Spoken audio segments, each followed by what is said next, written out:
For disclosure information, please refer to your program supplement.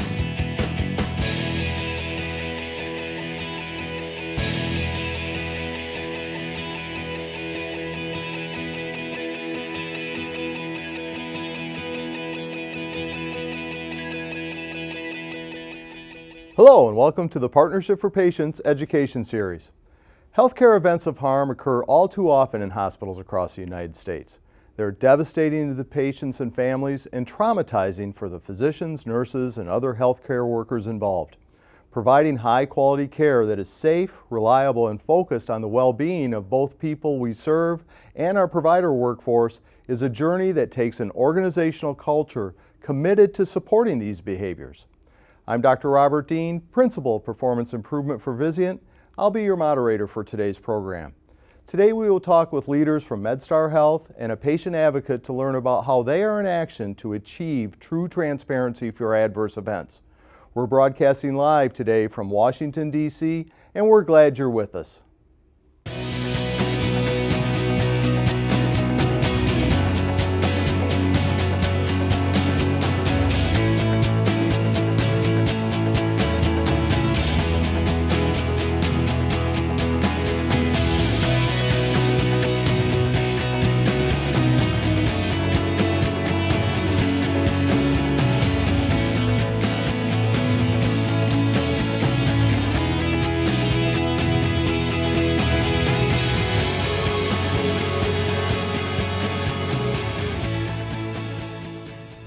My guests today are among the nation's leading advocates of the value of open and honest communication in healthcare. From MedStar Health, we have Dr. David Mayer. Welcome, Dave. Welcome, and it's great to be here, Robert, and great to be here, and greetings to everyone. We also have another safety expert who is no stranger to our program and works with Dave at MedStar, Dr. Seth Krevat. Seth, welcome back. Oh, thanks so much for having me again. I'd also like to welcome Carole Hemmelgarn, a patient safety advocate from Denver, Colorado, whose family has experienced a serious safety event. Thank you for the opportunity to be here today, Robert. And thank you for joining us. Your insights will be very important for us today. Thank you. We have a lot to discuss today, but let's first review our learning objectives.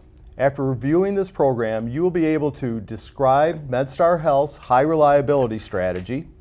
You'll also be able to identify the specific programs developed to report and track patient safety events to prevent future harm, and you'll be able to discuss how MedStar Health uses open, honest communication after a patient safety event to sustain a just culture that strengthens the trust of the staff and the patients they serve.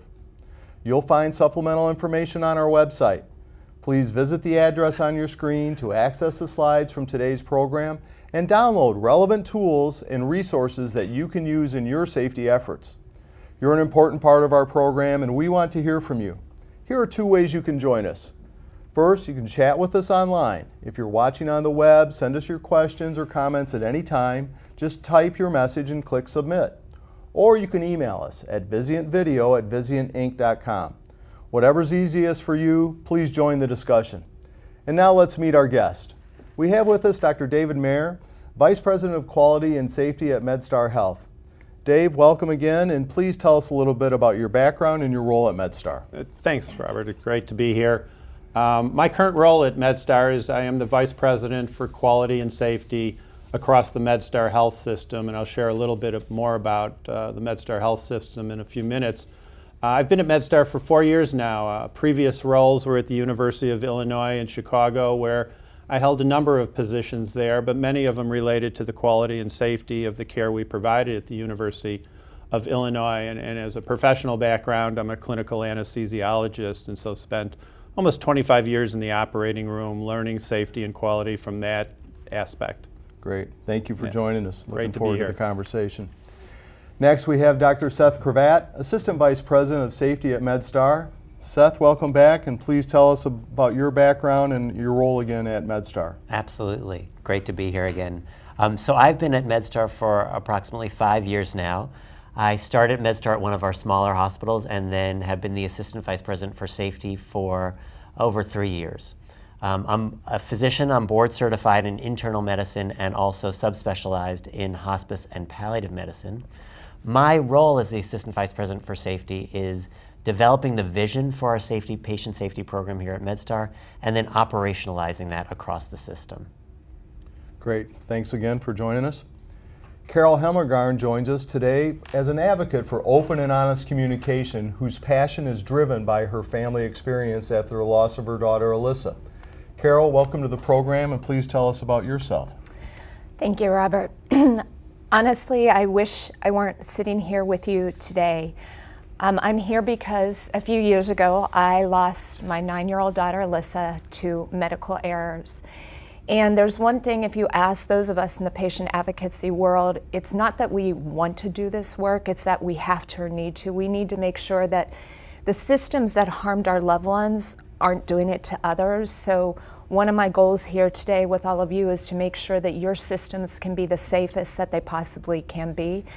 But in order for me to do what I thought was the best work, I went back to school and got a master's degree in the field of patient safety because I had to understand what I didn't know to make things better. Then I got a second one in healthcare ethics, and now I do a lot of work. I've worked with Dave on the Telluride Summer Roundtables, and we've gone international with those. This past year we were in both the Middle East and Australia. I work with the Solution for Patient Safety, HEN. I do a lot of teaching, but then I also sit on MedStar's Patient and Family Advisory Council. Thank you for the important work that you're doing to improve our patient safety and care for caregivers. Very grateful for the work that you're doing. Thank you. Dave, can you tell us about MedStar's Health's patient safety quality journey? Sure, I'd love to, and thanks to Vizient and thanks to everybody for the opportunity to share some of the work we're doing at MedStar related to risk reduction and our patient safety efforts. First, I think it's important to share who MedStar is. I'm very blessed to be part of an organization that is the largest integrated health system in the Mid-Atlantic area. We make up 10 hospitals across the region. We have over 280 non-acute ambulatory facilities where we provide care out in the communities. Across the state of Maryland and in DC, we take care of 1 out of every 5 patients in this region. So we really have a great impact, and the work we do does affect the communities we serve. Like so many others, we take quality and safety very seriously, and we'll share some of the work we're doing in that regard. We have a passionate CEO and a passionate leadership team, but most importantly, we do things as a system. We are truly an integrated health system that works together. So from the standpoint of any sort of evidence-based medicine, our goal is always that if you get care at one of our facilities, it'll be the same evidence-based care you would get out in the community or at another hospital within our environment. We sort of say we win or lose as a system, and we've really embraced the systemness concept, which I think brings tremendous benefits to not only us, but to our communities we serve. So can you tell us about MedStar's path to improving patient safety? I'd be glad to, and I like to joke that I'm not a lot of times I'll say I'm not the sharpest tool in the shed, but a lot of the work that we've embraced is work that's being done across the country. We've learned from so many other systems and hospitals. 3.5 years ago, and part of that learning, we brought HPI in. They're a large consultant that does a lot of high reliability work. We really felt it was important to build a platform around safety that embraced 5 concepts. The first was clearly evidence-based practice. I will say I came from a generation that really practiced preference-based, or what we thought was evidence-based practice. Today, we've got to adopt those best practices that we know, those bundles, those clinical support tools that work. Second, we've always felt, as did HPI, that you have to put a culture of high reliability or resilient science over that evidence-based practice. How do you get an organization to truly embrace the tools and techniques and behaviors that have been proven to be successful in other high-risk industries? So Seth will talk about a lot of that work. The third was we were very fortunate to have the National Center for Human Factors Engineering, Terry Fairbanks, a national leader in human factors, really adds a complement to our work, because we really believe that it's not a person or people problem. There are systems and processes that have to be fixed. And then on top of that, Those three things are very important, but you've got to bring the patient voice and the family voice into the conversation. And we take that very seriously. We embrace the partnership with our patients.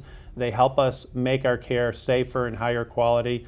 And ultimately, the last component of our key to success is really around transparency. If we're not transparent, not only within our organization, but as you'll hear outside our organization, we will never get to that zero preventable harm number we're all shooting for. And what results have you seen?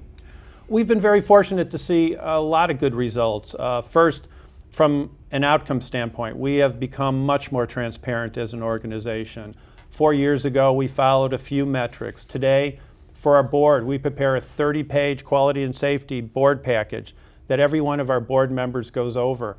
I literally have to review every serious safety event to the board members in deep detail so they understand the learnings and how we address the needs of our patients and families, as well as how we learned and changed our system to make it better.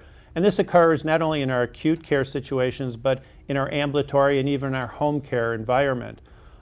Friday afternoons, I send out an email to our leaders across the system at all our entities, sharing any serious safety events we might have had on that during that week. Some weeks it's very humbling. On weeks we don't have any serious safety events, we do a trivia contest, and we have a lot of fun with it. We celebrate. We had a good week, and we know it's going to be a good weekend. And so we've really believed in open and honest communication around reporting and other efforts. I think we've really become a tremendous learning organization through that increased reporting, and it's led to almost a 60% reduction in serious safety events over the last 3 years. So great work by an organization that truly has embraced those 5 principles. The other thing that I think is important, that we shouldn't do it because of that reason, but you always want to make sure that you're hearing more safety events, you're hearing about these events and people aren't hiding them.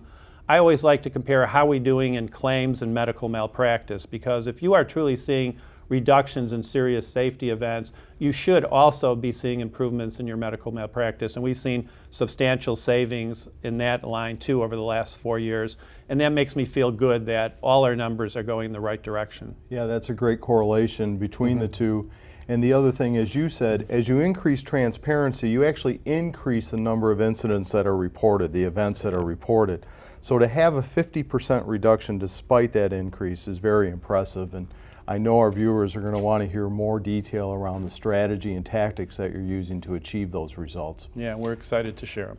Seth, can you describe for us some of the components of MedStar's patient safety program? Absolutely, I'd be happy to. So you can probably see on your screen our patient safety continuum. So I like to separate safety out into what we do to prevent harm or a safety event from happening, and how we respond after something happens. So right now I'm going to be talking to you a little bit more about what we have done, what we have put in place at MedStar to prevent harm. So human factors engineering. You heard Dave mention that we have the largest center for human factors in healthcare in the country. We leverage our human factors engineering team to redesign systems to make it less likely that a risk or a safety event will happen. We have a simulation center that helps us simulate not only conversations and communication, but also things such as placing central lines or doing colonoscopies. We leverage our patient and family advisory councils.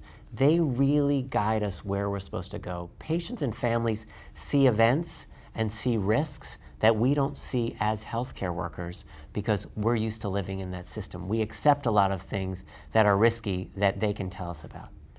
Those all seem like a lot to do and maybe a challenge for some of you out there to produce.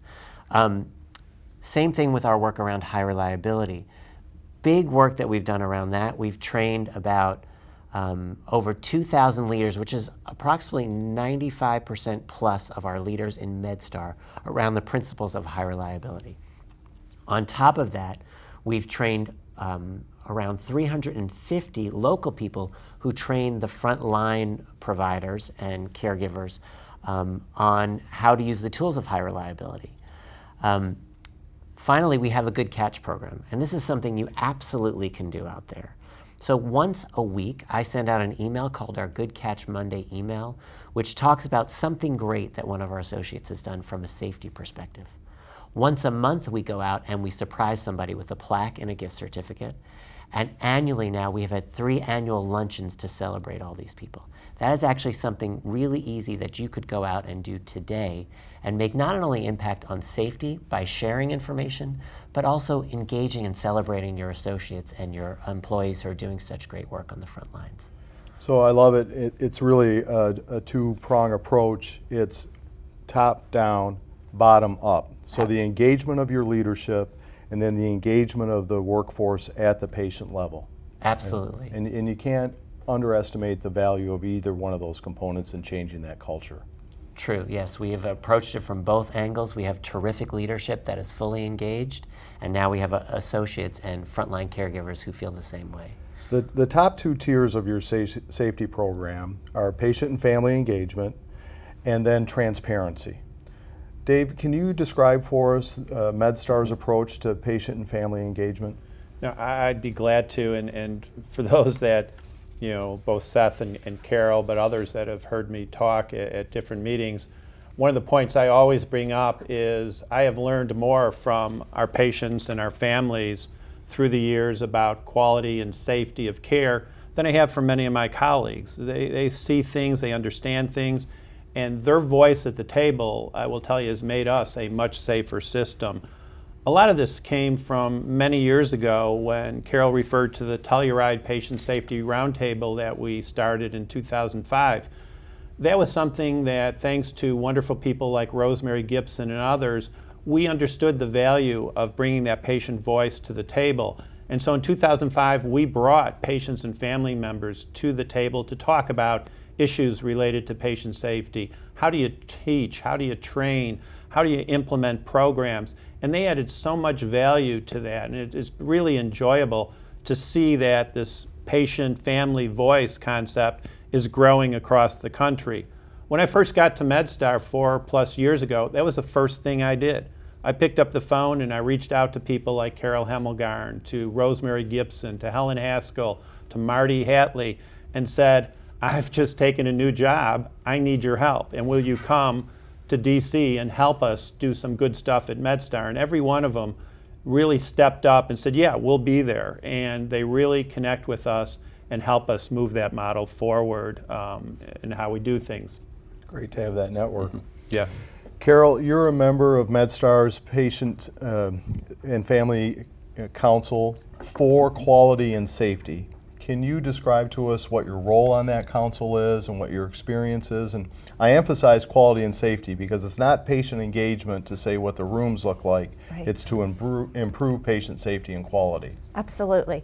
So Dave did an amazing thing when he brought this bigger collective group together, because we're a lot of people that have worked across the country doing this. So he happened to mention a few with Rosemary Gibson, Helen Haskell, Natasha Washington, Patty Skolnick, Victoria and Armando Nahum. It's a big group and we're a diverse group, but where we sit is we sit at the system level.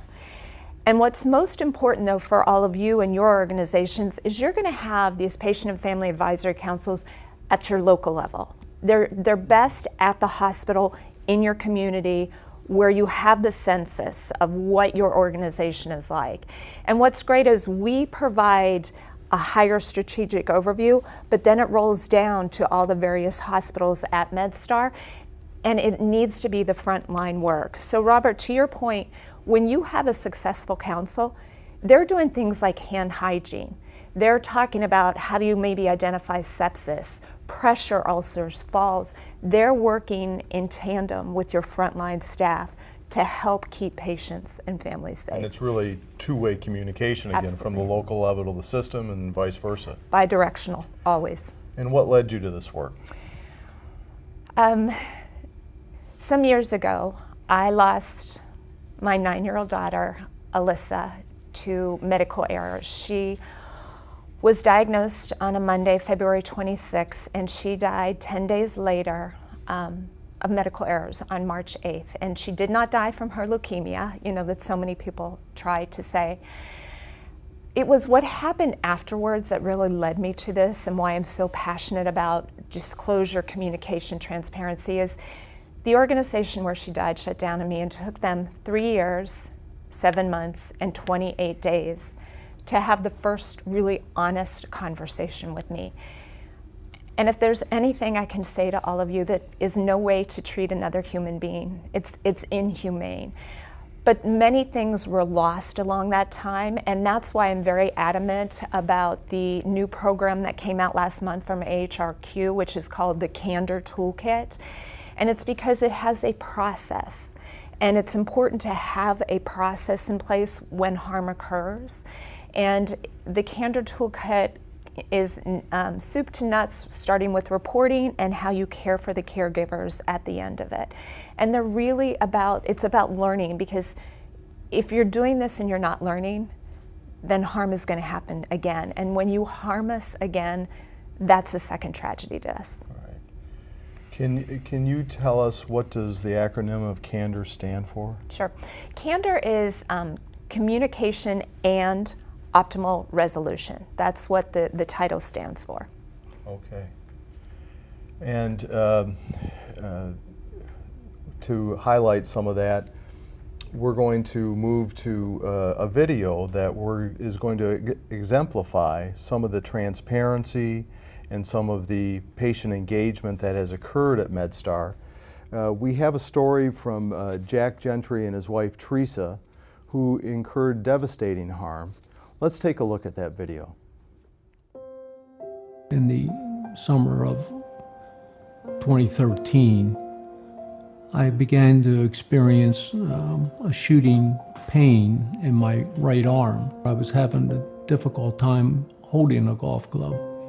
I was losing the strength in my right hand. I went and had an appointment with my internist, who recommended therapy. The therapist suggested injections, pain injections, and it really didn't have the effect that I wanted.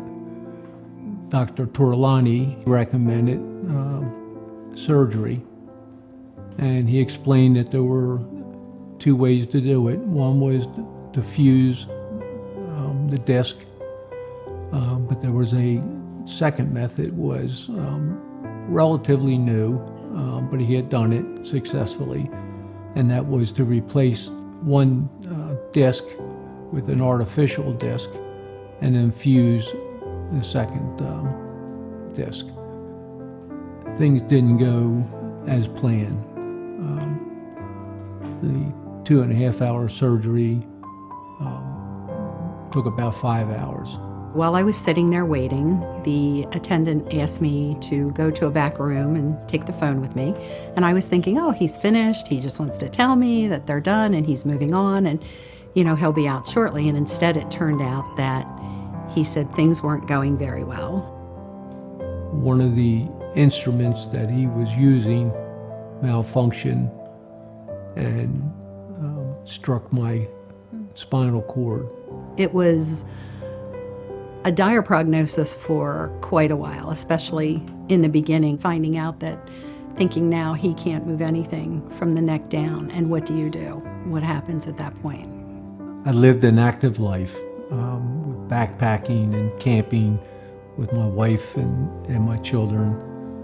I played a lot of sports and coached baseball for 11 years. I joined the police department in 1975, and the last 17 years of my 37-year career I spent with the SWAT team. I've always used to preach to my guys in SWAT that it's adapt and overcome. Dr. Tortolani explained to me what was happening. He gave me two options, that he could either abort the surgery or he could continue with his new plan. And he wanted my permission to continue, and I said yes. When I woke up in the recovery room that evening, I learned that I was paralyzed from the neck down. Dr. Tortolani did come out and sat down and talked to me and explained to me what was going on. He went way beyond apologizing, way beyond saying that he was sorry. I know it was very difficult for him, and I was very thankful that he did come out and talk to me. but I could tell for him it was very hard because he had known Jack for a while. I had always been a fighter, and I told him, I said, let's get the show on the road, let's figure out what we're going to do and get it started. I don't remember exactly when I got the call from the risk manager who's on site at the local hospital. But when he called me, the question was, how do we deal with this? What should we do? When you work in an organization where the directive is to do the right thing, the answers are really easy. Tell them basically anything they need is what we're here to give them. We have to support them. I was shocked personally that the hospital did say something happened on our watch, we want to be responsible for it, and we want to help you in any way we can. Don't worry about it, we'll take care of it. And they did. The first week Jack was in the hospital, we were supposed to be transferred to Good Sam Rehab, and we found out that our insurance was not going to pay for acute rehab, and immediately the discharge planner told us that MedStar had decided that they were going to pick up the tab for that, not to worry about it, that we were going to transfer him and get him the help he needed. I went in the hospital as a patient, and then I became a victim, and that's not right. As a victim, the early intervention allows the victim/patient to get on with their life a little quicker. If we're there in the very beginning, we can make sure they have home health aid. They have somebody in the house to take care of them. They have attendants if they need to, somebody to take care of their needs. That all can be done in the very beginning. In the old traditional way, I'm just looking at picking up the pieces after everything has been broken. In the new way, we're looking at taking those pieces and making sure they're melded together to get the patient the best outcome possible. MedStar did it all. They did emotional support, they did physical support, and they did monetary support. I think all of those things together are what's going to make it a success. It was one less thing I had to worry about. It allowed me to concentrate on getting better. That just made life a lot easier for me.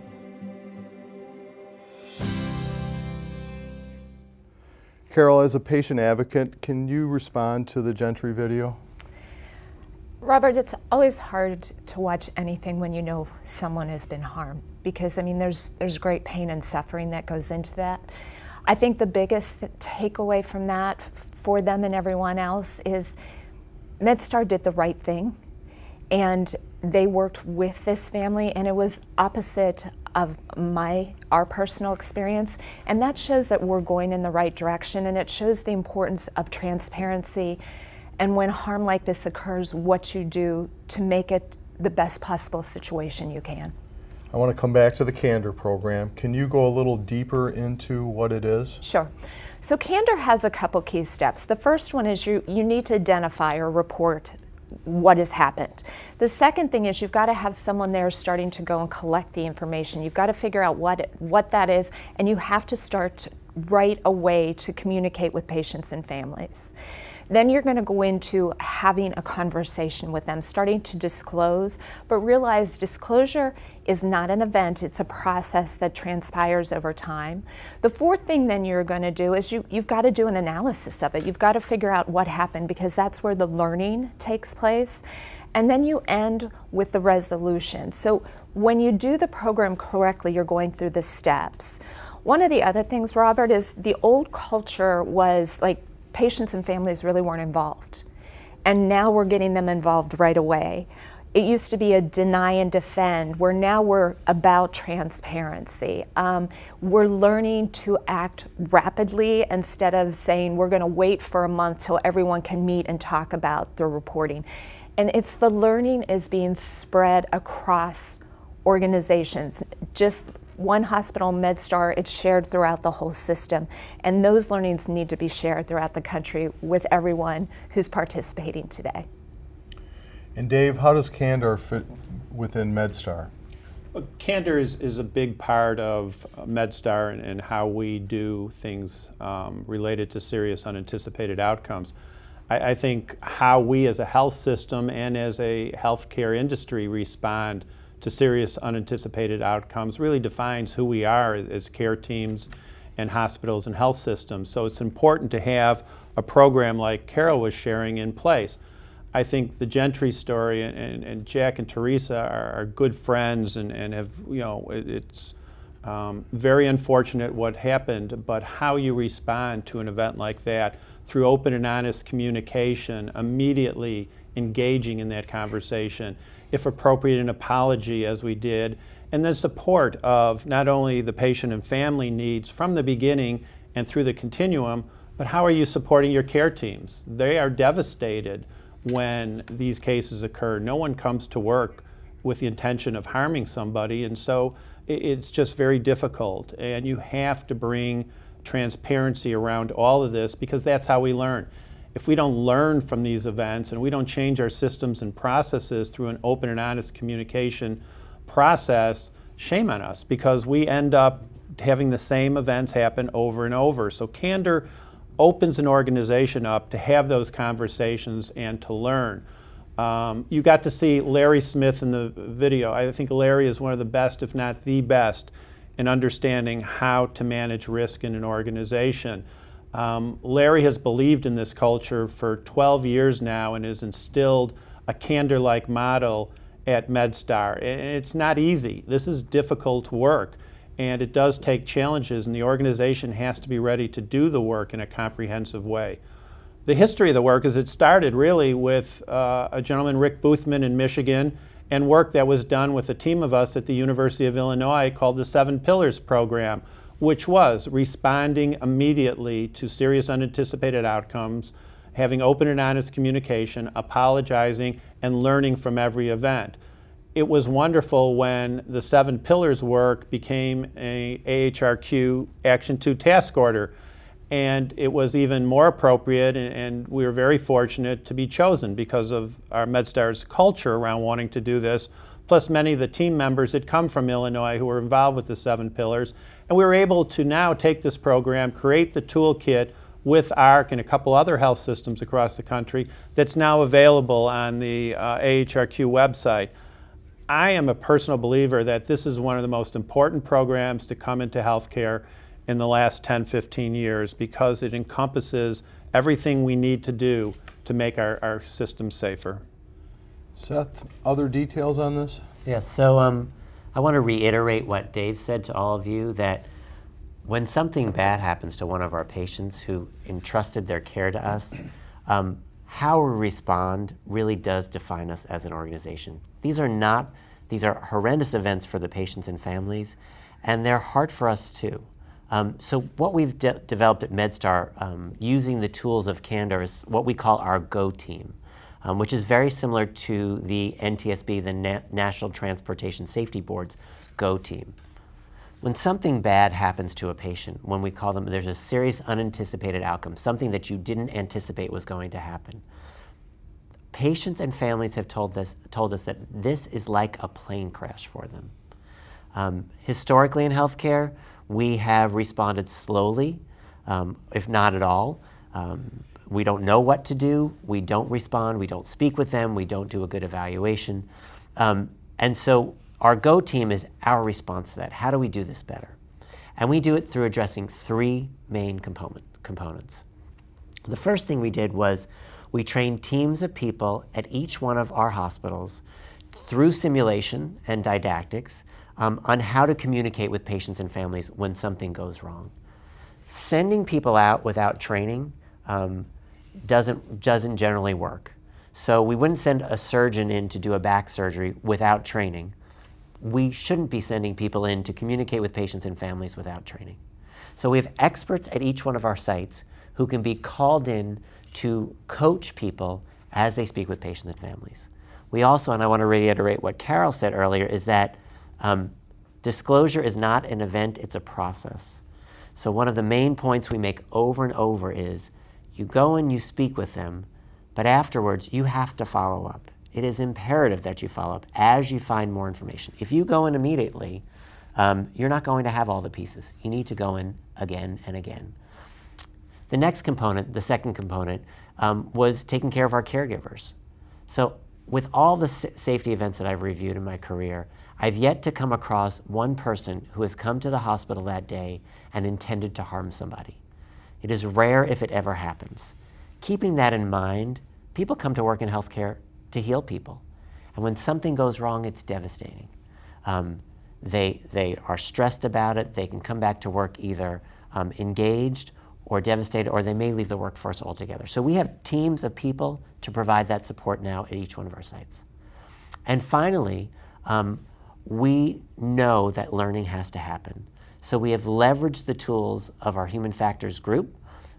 We created an event review process, which you may call a root cause analysis, to get the learning that needs to be done right away, to collect information right away, and to truly dig into what the contributing factors were to any sort of event so we can prevent it in the future. So Seth, you bring up a great point that we really haven't touched on yet, care for the caregiver. We're going to dive a little deeper into that now. We spoke earlier to Jack Gentry's surgeon, Dr. Justin Tortolani, about what it was like to be on the front line of Jack's harm event and why he felt supported to be immediately responsive to Jack and his family. Let's take a look at that video. Yeah, I remember the day pretty well because I remember Jack had one of his son's graduations that was imminent. And I remember just thinking, gosh, this is going to be wonderful. You'll get through this procedure, which really shouldn't take long. It shouldn't be a long recovery. I've been practicing medicine, practicing orthopedic spine surgery for 13 years. So when I was doing my training, we were taught, maybe not too different than the airline industry, if there is something that's not typical happening in the operating room, first pause. And then second, call a trusted colleague and tell them about what you're experiencing and tell them what your plan is to get out of whatever the challenges that you're in. Then mention it and talk to the family about it real time so that everybody is in the loop. Initially, there are so many emotions that you feel. You feel sadness, you feel shock, you feel like you can't believe it's happening, some type of denial in a way. You can't believe it's you.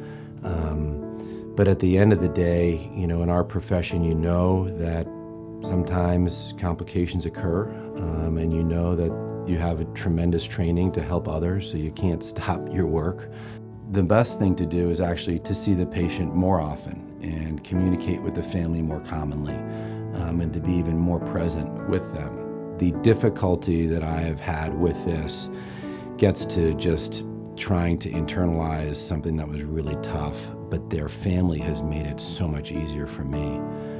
And how dedicated they have been to his recovery has made it so much easier. And the fact that they did not push me away as their doctor has made it incredibly better in terms of maintaining a relationship. As far as open disclosure in terms of complications that may happen or things that are unforeseen, I think we have to do that. And I think the feedback that I've always gotten from patients is the more you do that, the more they feel and trust you as being in their corner. Once, you know, a difficult situation like this happens, it's really important for the doctor not only to be open to the family and the patient, but also be open to the institution where he or she is employed. And so I mentioned it to our administration to let them know about this incident, just to make sure that we were doing everything we possibly could to support them. And it was really our administration, MedStar and Union Memorial's administration, that then took the ball and ran with it. And they just brought it to a whole nother level of support for their family. And for me as a doc working here, to have that backup, if you will, is immensely important in making your life much more comfortable and making you feel indebted to the institution.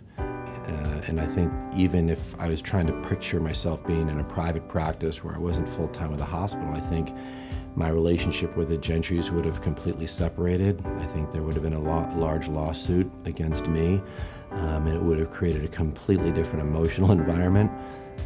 And so without all that, it's really made it much easier for me to just keep doing what I do and what I love to do. Another impactful video. Carole, can you please comment on it as a patient advocate?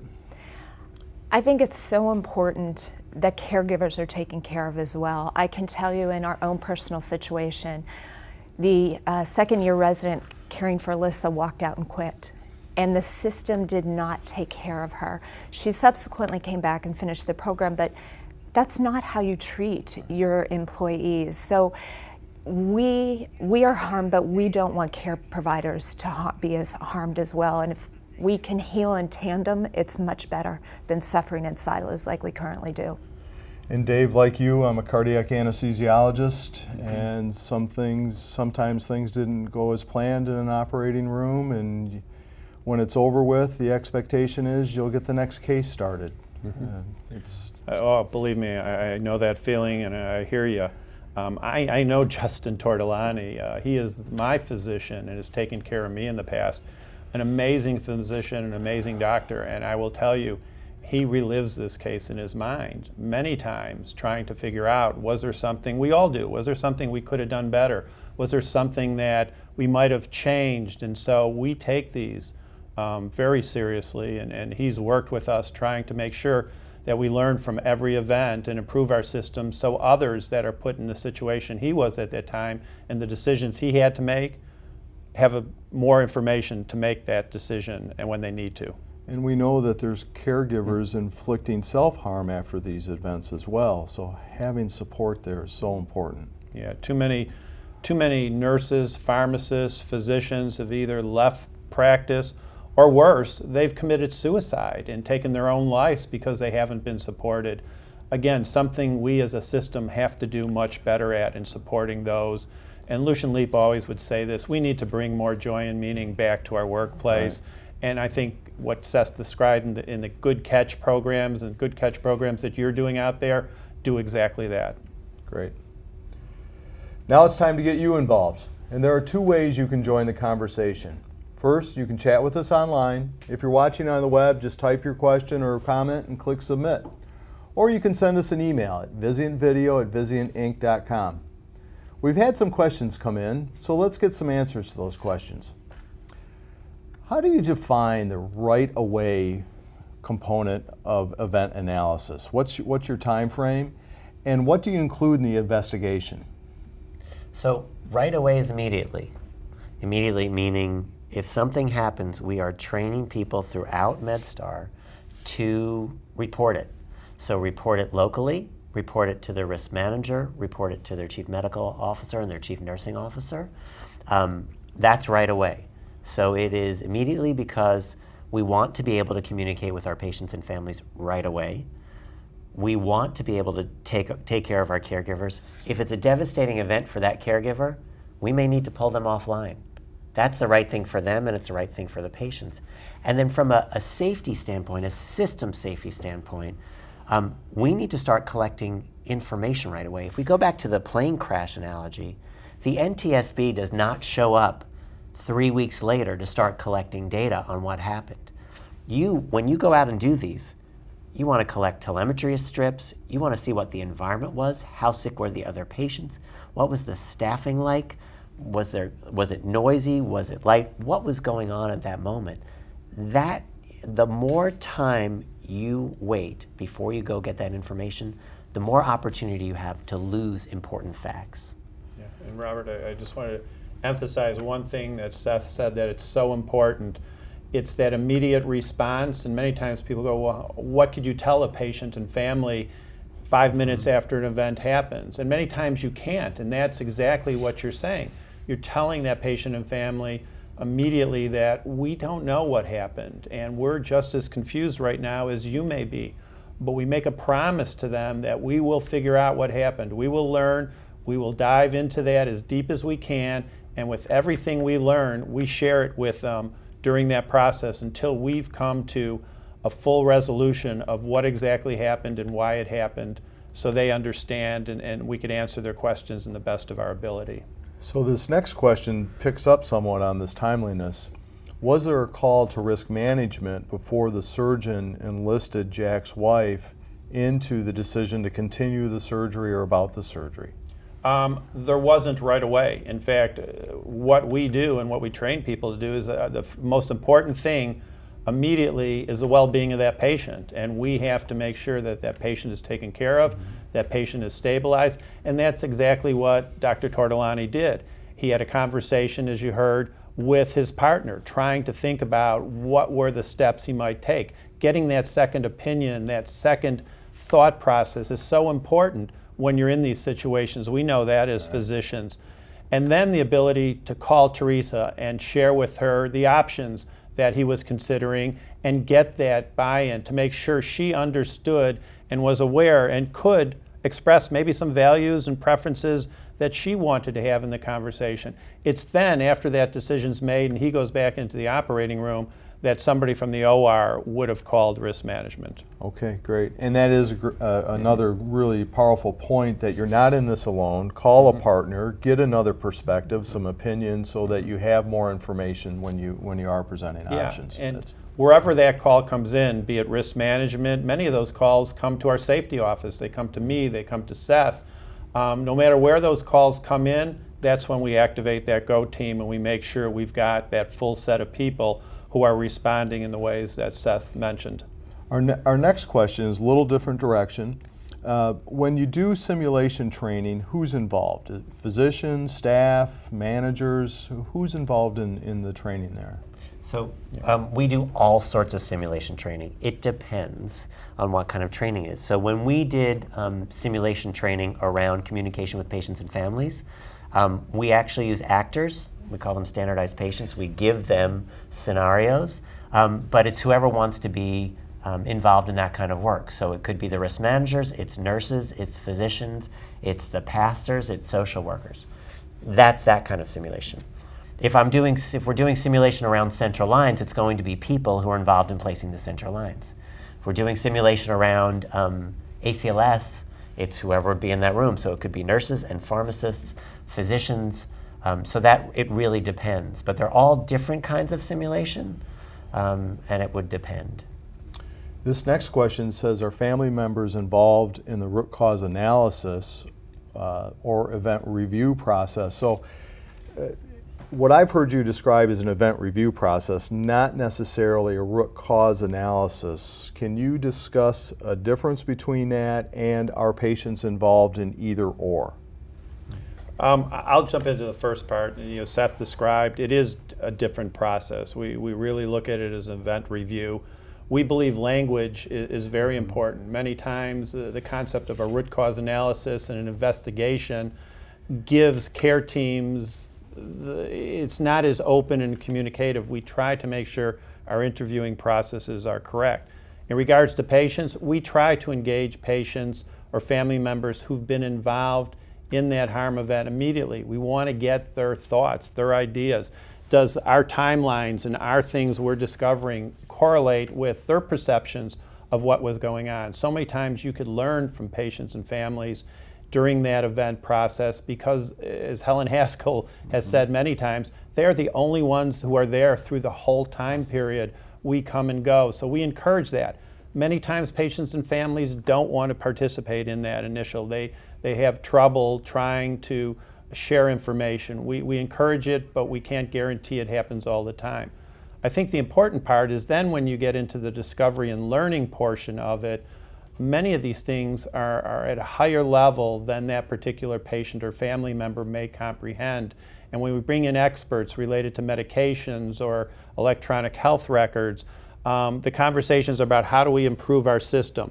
In that process, we bring in people who we want to be part of, who are patient advocates from our PFACs, our Patient Family Advisory Council for Quality and Safety, who have expertise in these areas. National leaders like Carole or Marty Hatley or Rosemary Gibson, who could represent the patient in those discovery and learning steps. And then we go back and ultimately share the processes and system improvements that we are planning and putting in place with that patient that was harmed. So they see, one, we did take it seriously. Two, we are going to improve our processes and systems. As Carole said, that is what they want to know, that their harm does not go without some remedy and some discovery and some system change. So that's how we really incorporate the patient voice through that process Seth alluded to. And from your perspective as a patient advocate, your involvement in that, even if you're not the patient, but as an advocate? So I think there's two things. You have to get, as Dave said, the patient's narrative. We are the only constant in their care sometimes, and without that, you never have the full story. But what I've come to realize over the years, it would be too difficult to be in the actual discussion of the error, because there is language, there are different things going on. So to have the narrative in the front and circle back with the patient in the end, but then do have a patient like myself or someone else it's not directly involving you, but you have the knowledge base to represent that patient voice in that root cause analysis or cause analysis. Excellent. Anything from you, Seth? I'd just say that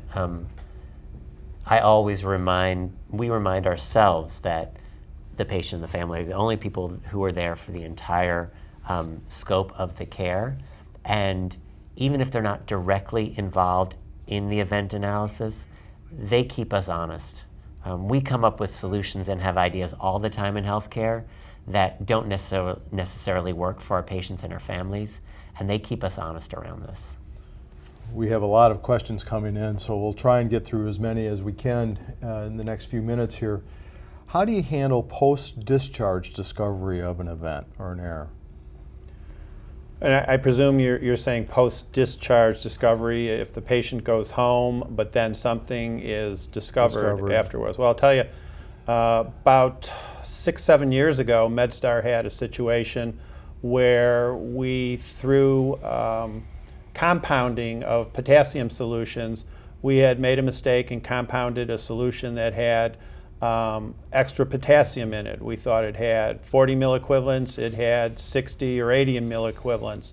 When we discovered that, we went back and called every one of the patients who got that solution, explained to them what had happened, talked to them about the facts. We reviewed the charts to make sure there was no complications related to that, and did a whole disclosure with them in that process. That was written up by a pharmaceutical journal that just loved that approach and how we were transparent. So if we discover things after the fact, we are just as transparent. It would have been easy to say nothing.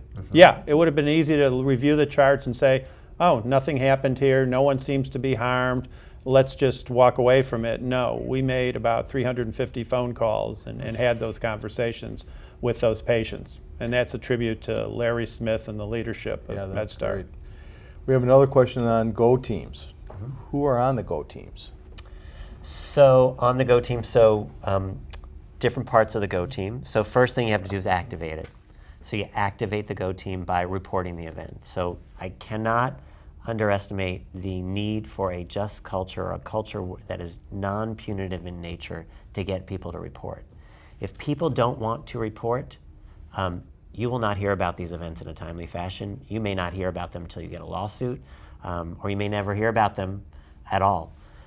So one, you have to have people report. Once they report, again, it will depend on the event. We've trained people locally to communicate with patients and families. That's part of the Go team, so those people will be there. We've trained people to do care for the caregiver. And as far as the event review, we then, based upon the type of event, pull in people. So if it's a pharmacy event, we have our assistant vice president for pharmacy available on my phone. I can call her at any time to say, I need your input on this, I need resources. If we need someone from IT, we have someone from IT who's available to us. If we need somebody from nursing, from a systems perspective, same thing. So do you involve social workers, behavioral health professionals, patient advocates on that Go team? So, yep. So if we have at each one of our hospitals where for the caregiver, the social workers, the behavioral health people are exceptionally helpful. If they were involved in the care and the event, absolutely. So part of what I'd love you to all take away from this is you need to go see the work and who is involved. You have to get really curious, get there, and that's going to drive what you do next. We call it snowballing. You have to get there, speak to people, find out what the work was, who was involved, and then go from there. Yeah, and Dave? And I want to just emphasize too that human factors side of it. I know many of you may have seen the video we created called Annie's Story that talked about the historical, I think, healthcare root cause analysis that always wanted to find blame. And so it's very easy to say, oh, this is a bad nurse or this is a bad physician, and we fire the nurse, we reprimand the pharmacist, we've solved the problem. It clearly isn't that way. So many things that happened could have happened to anybody in that situation at that time. and this idea of just punishing the person. The human factors team and their capabilities have given us the strength to say it's not the person, let's fix the system and process. And so human factors experts are part of the investigation? Yep, always. Okay, all right. Last question I think we'll be able to get to.